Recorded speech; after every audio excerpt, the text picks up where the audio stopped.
Selamat pagi. Bagaimana kabar anak-anak semuanya? Teacher berharap kalian semua dalam keadaan baik, sehat, selalu ceria dan bersemangat belajar. Nah, hari ini kita kembali berjumpa. Sebagian dari kalian sudah diberikan izin oleh orang tuanya untuk sekolah tatap muka, namun sebagian lagi mungkin mama atau papanya masih khawatir untuk mengizinkan kalian datang ke sekolah. Untuk itulah teacher masih berusaha untuk membuat video pembelajaran ini. Hari ini kita sudah masuk di semester 2. Untuk itu teacher berharap kalian semua belajar lebih serius lagi, lebih giat agar menjadi anak yang berprestasi. Pelajaran kita di semester 2 ini kita awali dengan mempelajari pelajaran 5. Terdapat juga pada buku kalian, yaitu buku Ehi Pasiko. Pelajaran 5 yang berjudul Kewajiban dan Tanggung Jawab. Hari ini di part yang pertama teacher akan membahas bagian yang pertama, yaitu tentang kewajiban. Pelajaran 5, kewajiban dan tanggung jawab. Nah, ini adalah bagian yang pertama atau part yang pertama. Kita akan membahas tentang kewajiban. Kewajiban adalah sesuatu yang harus dilakukan. Kewajiban juga dapat berarti mentaati apa yang tidak boleh dilakukan atau meninggalkan perilaku yang tidak baik. Setiap orang memiliki kewajiban yang harus dipenuhi. Nah, jadi setiap orang punya kewajiban, termasuk kalian sebagai murid, sebagai anak di rumah. Kita punya kewajiban, sesuatu yang harus kita lakukan. Ayah dan ibu juga memiliki kewajiban sebagai orang tua. Nah, apa saja kewajiban ayah dan ibu? Ayah harus bekerja mencari nafkah. Mencari nafkah itu sama artinya dengan bekerja, mencari uang ya. Ibu juga harus merawat anak-anak dan mengurus rumah.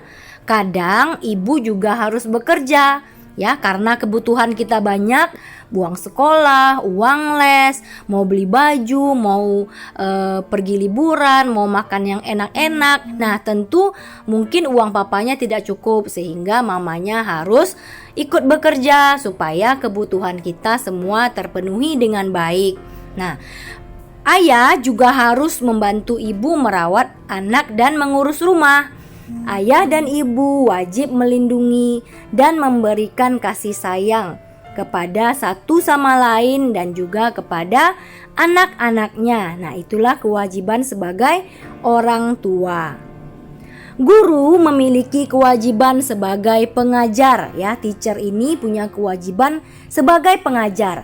Guru wajib mendidik murid-muridnya, membagi dan mengajarkan ilmu yang dikuasai. Guru wajib membimbing setiap murid, menolong jika murid kesulitan, menjawab dan menjelaskan jika muridnya bertanya.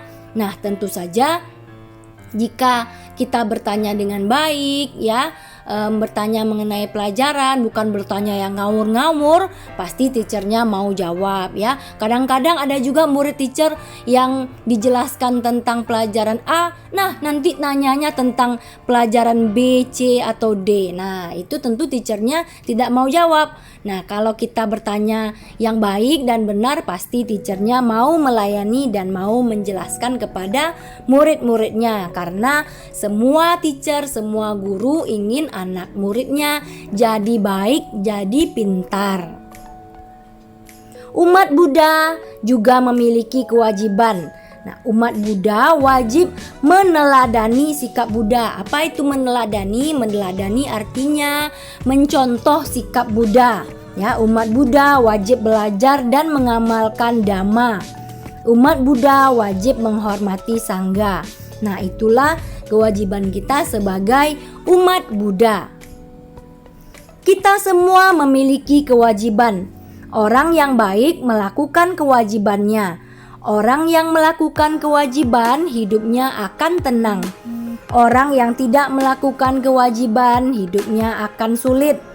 Misalnya, seorang pekerja harus melakukan kewajibannya. Apa kewajiban seorang pekerja? Nah, tentu saja ia harus bekerja dengan baik.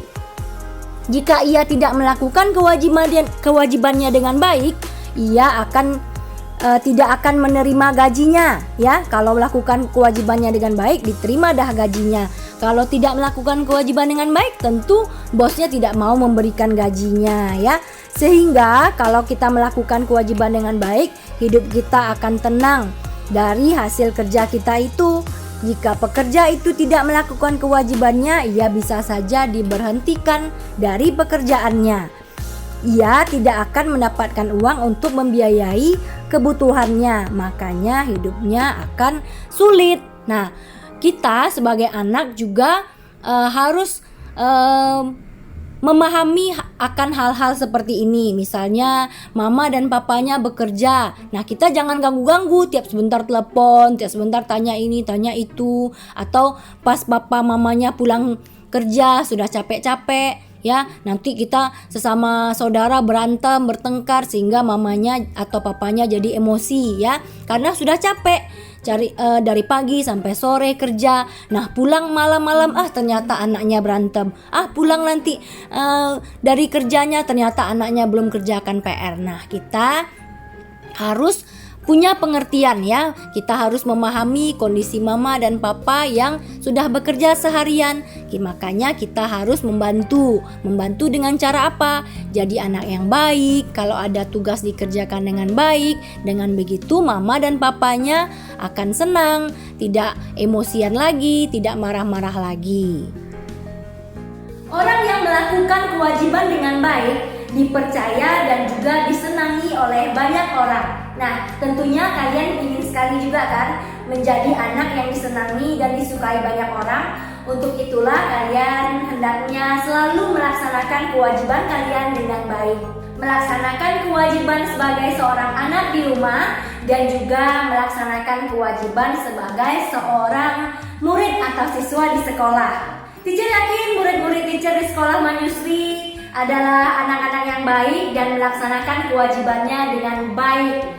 Baiklah, hari ini pembahasan kita cukup sampai di sini. Selanjutnya kalian boleh lihat pada buku cetak Pasiko halaman 85. Di sana ada beberapa gambar dan kalian boleh mencentang mana anak yang melaksanakan kewajiban dengan baik. Nah, teacher yakin kalian bisa mengerjakannya dengan baik. Tugasnya hanya sedikit, hanya itu saja. Terima kasih atas perhatiannya.